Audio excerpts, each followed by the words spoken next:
Well, hello, Uber Tuberubers and Tuberettes alike. It's a short talk at a park. I'm almost there with an old guy. You know who that'd be. Come on in, sit down. I went down early, gas station, and there's beautiful Burn Lake. You can see the scenic water features here in town. Burn Lake is an old deal from the 70s, I believe. Burn construction was, now there's I-25, sorry, I-10, and heading off toward Deming. And so, as I understood it, now I wasn't here at the time, Burn was taking fill material out of here for the roadbed further down the way, and I don't know why they chose to dig a hole. But the hole is actually pretty large. I'll show you around the corner here. Up until about 12 years ago, I think, I might be mixing that part up, the there was actually water in this thing. It wasn't much, but it probably came up 20 feet above where it is right now, which is zero. And as they were digging along, they basically ran into the water table of the Rio Grande, and so it wouldn't go away. So they just left it, and they put a fence around it and called it a park. And there's the rest of the water feature in town. That's the lake here in town. There's a couple of small ponds. The university has one, and in one of the one of the parks in town, I think Young Park, has a small pond, and they're probably piping city water into it. And there's a big field out here for kids to play soccer, and you can walk your dog over there. They got designated dog walk place. Just wanted to chit chat with you guys a little bit today, and yeah, I'm feeling strange today. Went down to church yesterday and tried to bring up some of this political stuff, and boy, the shall we say, reception was not entirely sympathetic. In fact, it was downright. I could tell when you're talking to someone afraid to talk about a subject or afraid to mention something, that should give you a heads up. And as soon as my idea was, I thought it was pretty clever, and I think I've mentioned it here before. How about we, hang public U.S. flags upside down? It's an international distress symbol. The republic is in free fall. The dollar is collapsing. The dollar's on fire, if you'd like to know. Banks are collapsing. And the thing is that everyone's just kind of la-di-da, everything's normal. I don't see anything, do you? And so the corruption in high places is getting grotesque. And the church should be the voice of what? Truth? The voice of Yahweh in the land, demanding justice and righteousness of the all, especially those who are in power. The church wants no part of that. The church has thrown over the idea that the church is ever going to have anything to say politically. This is a lot like Metaxas has been talking about in Germany in the 30s. There's some serious parallels here. And when I realized this morning, I woke up, I thought, in a way, I guess we need to say goodbye not only to the U.S. Government as we knew it. The federal system is falling apart. The DOJ is entirely weaponized. The IRS, of course, the CIA, they've been rogue for a long time.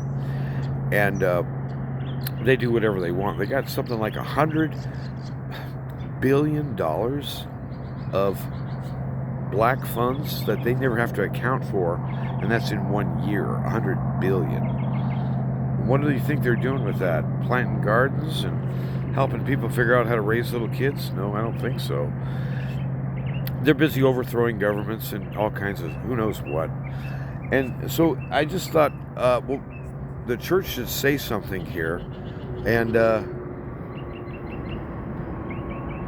response was like roaring silence, but with panic. Let's turn that conversation off. We have to change the topic right away, blah, blah, blah.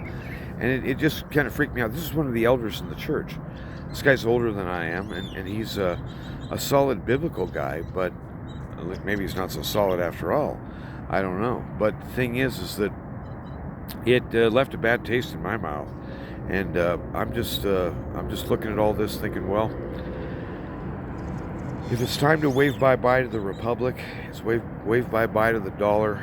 We may have to wave bye-bye to what we knew as the church as well. If the church can't rise up enough to even notice what's going on around it, then we are the cavalry that we've been waiting for to come riding over the hill. There's no rescue coming except the one rescue, the only rescue worth having. Messiah Jesus is returning, and perhaps in our lifetimes, whatever that is. I'm looking forward to it. I want to see all this chaos and lies and cowardice end. I want to see justice established in the earth. I want to see people acknowledging him for who he really is, the most important man ever, Jesus of Nazareth, the true King. And so our testimony is of him, of his victory, and of his coming. And don't you cross him up, you're going to lose. Have a good day. Go out and do some plumbing or something, whatever you do for a living today. I have no idea what we're working on, but I'm sure it'll come to me as soon as I get to the shop in about 30 minutes. The shop's right around the corner from here, about a half a mile away, so I can make it in just a few minutes. But it kind of hurt my heart to listen to this or watch this reaction. A full-grown man who's afraid to talk about what's real. And we're going to be part of the cure here? Nah, we're part of the disease. And it's time that we wake up and realize where our real loyalties are. Our Maker, the one who's called, the one who's changed us, the one who's changing us, and the one who will eventually bring all of his children in, not losing not even one of them. He's the real Savior. He's the real cavalry coming in over the hill. By the way, have you ever noticed how people consistently mix up two words, Calvary, the place where Messiah was killed, and cavalry, cav. That's well, it used to be men on horseback, but that was quite a while ago. So I think modern cavalries are probably in armor, like tanks and stuff. And speaking of tanks, I heard that the M1A1 Abrams, here's how it was released onto the market. You can run the thing operational for 1 hour. After that, have to turn it off and do 8 hours of maintenance. That's what I would call a piece of garbage. And this is one of the most expensive pieces of military hardware that the Army is in charge of or runs. Or I think the Marines run Abrams also, but I'm not sure. These things are a piece of junk. The Russian tanks are going to tear them up if it comes push to ugly. And if the U.S. is stupid enough to start sending troops into Ukraine, all bets are off. Putin ain't playing around, and he's a killer. We're in for some weird times, folks. We need to pray, we need to do what's right, and we need to say what's right.